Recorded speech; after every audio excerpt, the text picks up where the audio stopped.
This story will tell about a guy who agreed to just take a ride with his friends without asking questions. He didn't know the car was stolen. And what this all turns into will surprise you. Liam always believed that real trouble happened to other people, not to him. Not to someone who stayed quiet in class, who avoided conflict, who tried not to stand out too much. He wasn't reckless and he wasn't brave. He lived in the space between where most teenagers exist, hoping that if they didn't do anything wrong, nothing wrong would happen to them. But Liam wanted something simple and dangerous at the same time: to belong. His world was built on observation. He watched others make decisions, cross lines, laugh at risks. He learned early that the fastest way to become invisible was to say no, and the fastest way to be accepted was to say nothing at all. Silence, he thought, was neutral, safe. It couldn't hurt anyone. That belief followed him everywhere, especially when he was around his friends. They moved differently, louder, faster, more confident. They carried themselves like consequences were optional. Around them, Liam felt smaller but included, and that inclusion mattered more than his doubts. That evening didn't feel dangerous. It felt ordinary. The streetlights glowed over empty roads, the air still warm from the day. A car waited at the curb, sleek, unfamiliar, too clean to belong to any of them. Liam noticed it, but his mind slid past the detail. He didn't ask whose car it was. He didn't ask how they got it. He didn't ask anything at all. He got in. The door closed, sealing him inside a decision he didn't understand yet. The engine started smoothly, almost politely. The car moved, and with it came a rush, speed, laughter, movement. The city blurred into streaks of light. For the first time in a long while, Liam felt like he wasn't watching life from the outside. He told himself it was harmless, just a ride, just moment. Just a story he'd forget by morning. What he didn't know was that every second inside that car was stacking weight against him. That ignorance wouldn't protect him. That silence wouldn't save him. That the law wouldn't care about what he knew, only where he was. He didn't know that the crash was coming. He didn't know that the sound of twisting metal would end one version of his life forever. And he definitely didn't know that the worst moment wouldn't be the impact. It would be the moment afterward, when he realized that doing nothing had made him guilty of everything. The crash did not arrive with warning. It did not feel dramatic or cinematic. It was sudden, violent, and brutally final. 1 second the car was moving too fast, cutting through empty streets like it owned them, and the next second the world collapsed into noise. Metal screamed, glass exploded. The force threw Liam forward, then sideways, then into nothingness. His body reacted before his mind could understand what had happened. When the car stopped, silence followed, thick, unnatural, crushing. Liam's ears rang. His chest burned as he struggled to breathe. The smell of gasoline mixed with smoke filled the air, sharp and terrifying. He tried to move and felt pain everywhere, not enough to scream, but enough to remind him that this was real. This wasn't a game. This wasn't a story anymore. He looked around. The car was destroyed. The front crushed inward, the windshield shattered, doors bent at impossible angles. His friends were there, moving, coughing, swearing, alive. That fact alone felt unreal. No one laughed now. No one looked cool. Panic replaced confidence instantly, stripping away the version of them Liam thought he knew. People started gathering. Lights appeared in the distance. Someone screamed. Someone ran. Liam stayed where he was, frozen, trying to understand how a simple ride had turned into this. His mind searched for an exit, a reset, a way to rewind time by just a few minutes. But reality did not pause for regret. Sirens cut through the night. The sound made his stomach drop. Police cars, then ambulances. Blue and red lights washed over the wreckage, making everything look unreal. like a nightmare filtered through glass. Liam felt a strange sense of relief at first. Help had arrived. Adults, authority. Someone would understand that he wasn't responsible.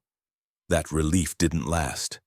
Officers moved fast, controlled, professional. They separated everyone, asked questions, took notes.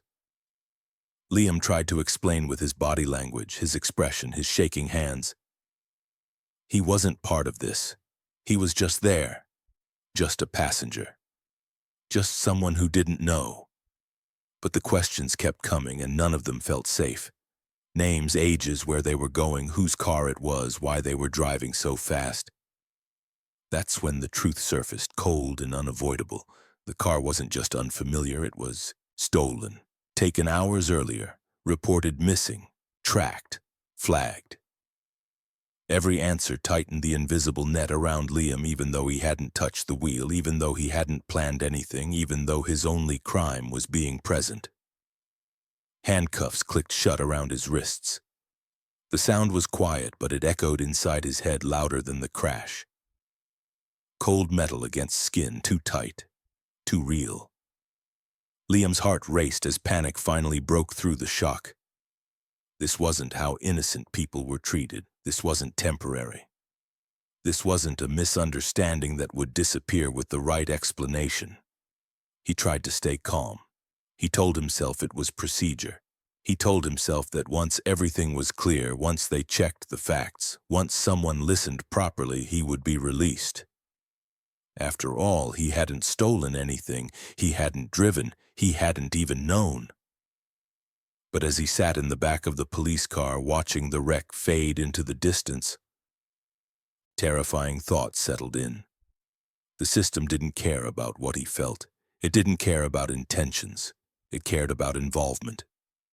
And Liam was involved. The ride to the station felt longer than it should have. Every bump in the road reminded him of the crash, of how close everything had come to being worse. But the real fear wasn't physical. It was the slow realization that this night wasn't ending, that this mistake wasn't staying on the street where it happened. At the station, the doors closed behind him with a final echoing thud. Paperwork replaced sirens, bright lights replaced darkness. Time stretched and lost meaning. Liam sat, waited, answered, waited again. Hours passed without clarity. No reassurance came. No one told him it would be okay. By the time dawn approached, exhaustion and fear blurred together. Liam understood something then that he had never understood before. Being innocent does not mean being safe. Being quiet does not mean being protected. And doing nothing can still destroy your life. He had gotten into the car thinking the ride would last minutes. He had no idea the consequences would last years. And this was only the beginning. Morning arrived without mercy.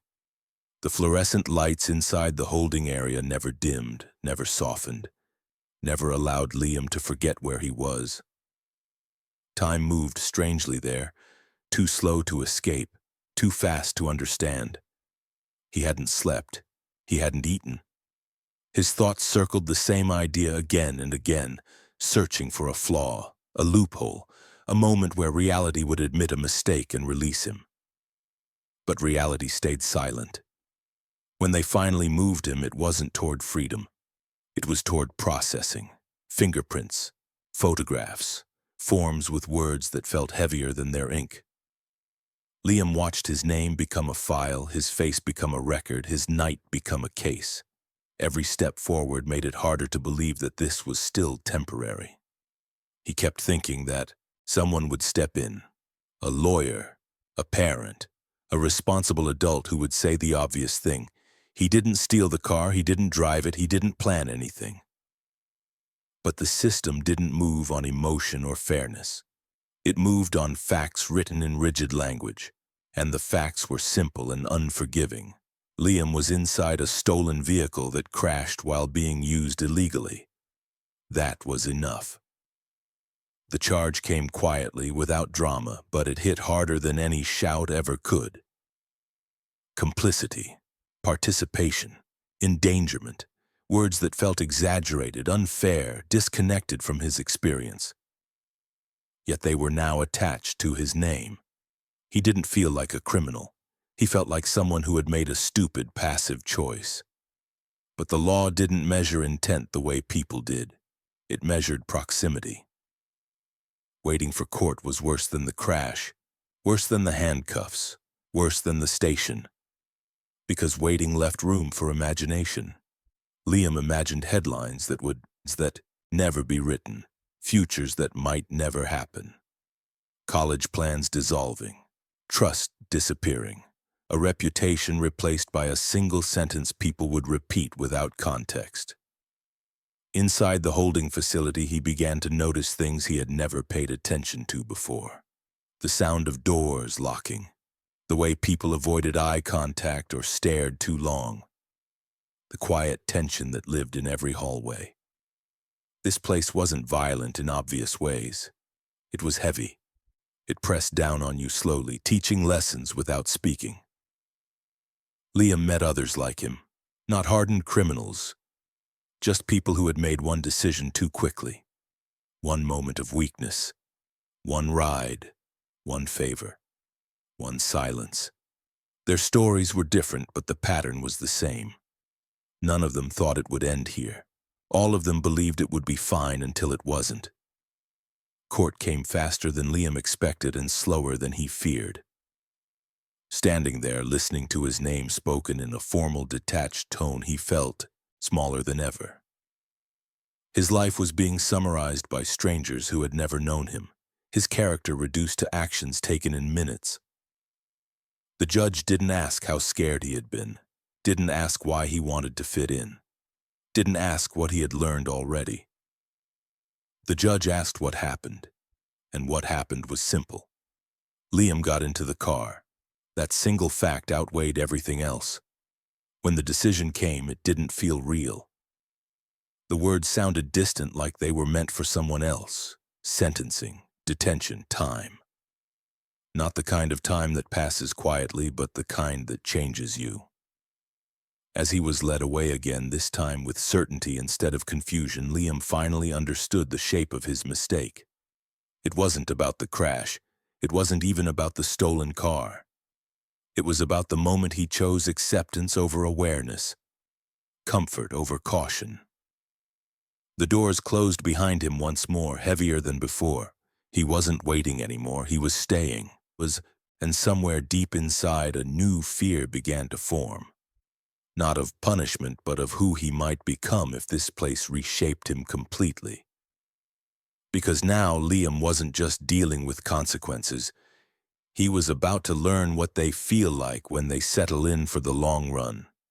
Prison did not greet Liam with violence. That came later. What greeted him first was routine, cold, mechanical, indifferent. A system that did not care who he had been before he arrived. The doors opened, closed, and locked with the same sound, the same rhythm, the same finality. That sound became the background of his thoughts, a reminder that freedom was now something other people had. His first days passed in a haze of observation.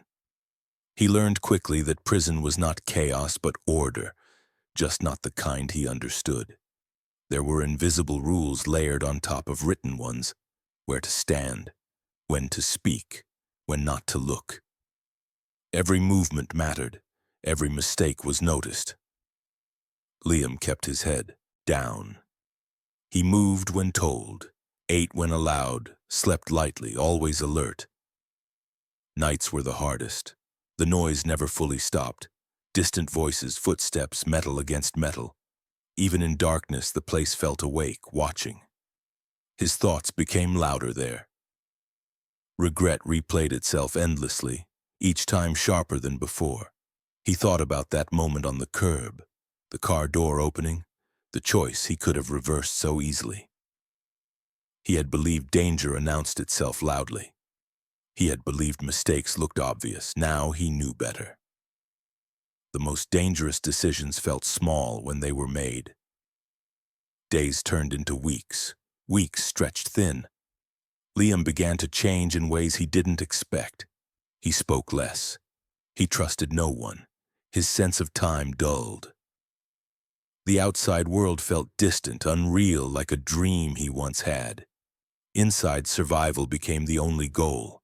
Not survival in the physical sense, but emotional survival. Keeping himself from breaking, he saw what happened to those who couldn't adapt. People who clung to who they used to be, who talked too much about the outside, who refused to accept where they were. They stood out, and standing out was dangerous. Liam learned to disappear again. But this time, invisibility wasn't comfort. It was armor. What haunted him most was not fear, but understanding. He began to see how easily anyone could end up here, how thin the line was between a normal life and this one. He realized that prison wasn't filled only with monsters. It was filled with moments. Moments that went wrong. Moments people thought didn't matter. And the worst part was knowing that no one here believed they deserved to be here. Liam wrote letters he never sent. Apologies that had nowhere to go. Promises he didn't know if he'd be able to keep. He told himself that this place would not define him. But each day made that promise harder to believe. One evening, sitting alone, he overheard a conversation that changed something inside him. Not words meant for him, not advice, not a warning, just a story. Another boy, older than Liam but broken in a familiar way, talking about how it started for him. A ride, a favor, a decision made to avoid looking weak. Liam felt something cold settle in his chest. This wasn't just his story, it was a pattern. And the realization terrified him more than the bars ever could. Because patterns repeat, and unless something breaks them, they continue long after the lesson is learned. Liam understood then that prison wasn't the punishment. Understanding was. And it was only getting deeper. Time did not heal anything inside prison. It revealed things. It stripped away distractions and left Liam alone with his thoughts for longer than he had ever been in his life. Without noise from the outside world, without constant movement and choice, his mind began to dig deeper than he wanted. He stopped counting days. Not because they didn't matter, but because counting made them heavier. Instead, he measured time by routine. Meals, checks, lights out. Life shrank to predictable cycles. And within those cycles, Liam noticed how people either hardened or disappeared. He felt himself drifting between the two. There were moments when anger surfaced unexpectedly. Not explosive, not loud, but tight and controlled. Anger at his friends, anger at the system, anger at himself. He had never been angry before, not like this. Prison had given that emotion space to grow. And the most frightening part was how justified it felt. But anger alone wasn't enough to survive. Liam watched others who relied on it burn out fast. So he adapted again, learning when to blend in and when to withdraw. He learned the faces of guards, the moods of the unit, the times when silence was safest. This place taught awareness through pressure. The hardest lesson came when he realized how easily people outside forgot. Letters slowed, calls became shorter, conversations ran out of things to say. The world kept moving without him, and that truth cut deeper than any insult ever could. He wasn't frozen in time, he was being left behind. One night, lying awake, Liam understood something painful but necessary. Prison didn't just take freedom, it took relevance. And if he didn't rebuild himself internally, he would leave this place with nothing but bitterness. That thought scared him more than the sentence itself. So he began to change, quietly. He read whatever he could get. He exercised not to look strong, but to feel control again. He listened more than he spoke. Slowly, almost unwillingly, he began to accept responsibility. Not for the crime, but for the choice that led him there. This wasn't about guilt anymore. It was about ownership. He accepted that no one forced him into the car, no one locked the door from the outside, no one silenced him except himself. That realization hurt, but it also gave him something prison rarely offered: clarity. With clarity came a fragile sense of direction. Then something unexpected happened. A review, a possibility, a small shift in routine that hinted at change. Nothing promised, nothing guaranteed. But for the first time, someone mentioned the idea of time being reduced, of behavior mattering, of an end that wasn't just theoretical. Hope entered the picture, and Liam didn't know whether to trust it. Because hope in prison was dangerous. It lifted you just enough to hurt you when it disappeared. And as Liam allowed himself to believe even slightly that this nightmare might not last forever, he had no idea that the final lesson was still waiting. The lesson that would redefine everything he thought he understood about freedom. Hope changed the way prison felt, not instantly and not kindly. It crept in quietly and made everything sharper. Days felt longer again. Nights became heavier. When Liam believed there was nothing ahead of him but time, he had learned how to endure. Now that the idea of release existed, even as a distant possibility, endurance became harder. He became more aware of himself than ever before. Every action felt recorded, measured, weighed. Every mistake felt amplified. Prison had always been watching, but now Liam felt watched by his own future. One wrong move could erase months of discipline. One careless reaction could prove that he had learned nothing at all. He noticed how the place tested people when they were closest to change. Tension rose without warning. Small conflicts escalated quickly. Others sensed weakness or distraction and pushed against it, consciously or not. Prison did not like uncertainty. It punished hesitation. Liam faced moments where it would have been easier to fall back into anger, easier to react, easier to prove something. Those moments came unexpectedly. A look held too long, a comment spoken with the wrong tone, a misunderstanding that could spiral into something irreversible. Each time, Liam felt the pull of instinct, the same instinct that had once told him to get into the car and not ask questions. This time he resisted, not because he was brave, but because he finally understood what one moment could cost. He began to see prison differently, not just as a place of punishment, but as a mirror. It reflected patterns he had never questioned before: his silence, his passivity, his habit of letting other people's decisions shape his path. Prison had stripped those habits down to their consequences, and the truth was uncomfortable. Liam had always believed that avoiding conflict meant avoiding responsibility. Prison proved that wrong. Weeks passed. Evaluations came and went. Officers noted behavior. Reports were written. Liam didn't know what any of it meant for him. He learned not to ask. Expectation created vulnerability, and vulnerability was dangerous. Then came the meeting. It wasn't dramatic. No announcement, no ceremony, just his name called, just his, followed by a room that felt too quiet to be safe. Papers lay on a table, faces unreadable, words spoken carefully. Liam listened, barely breathing. The possibility was real, not freedom yet, not forgiveness, but a door, slightly open.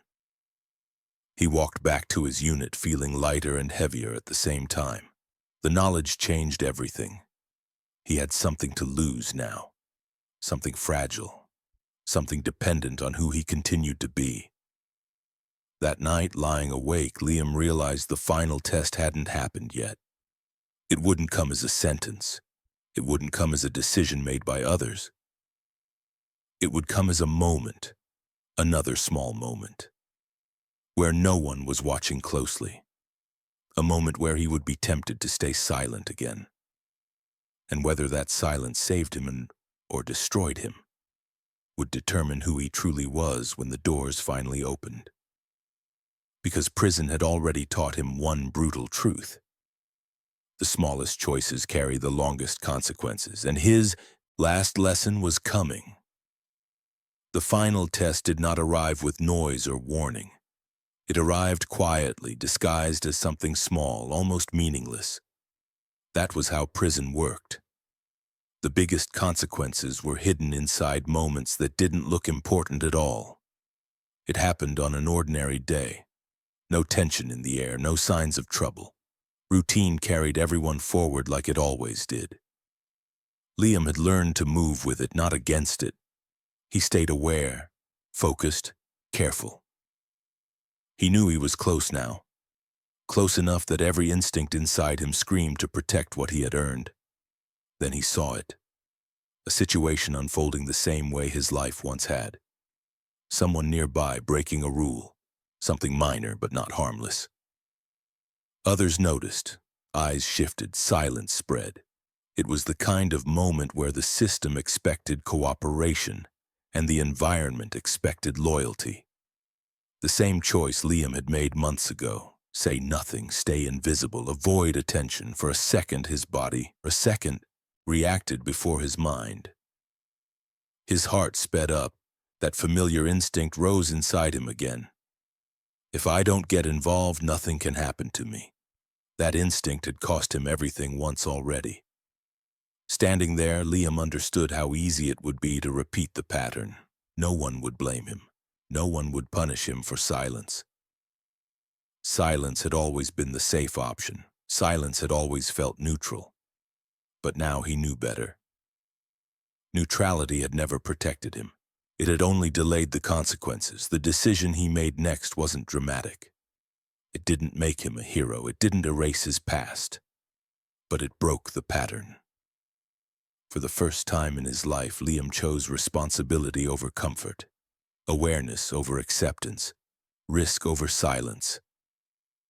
The moment passed. Nothing exploded.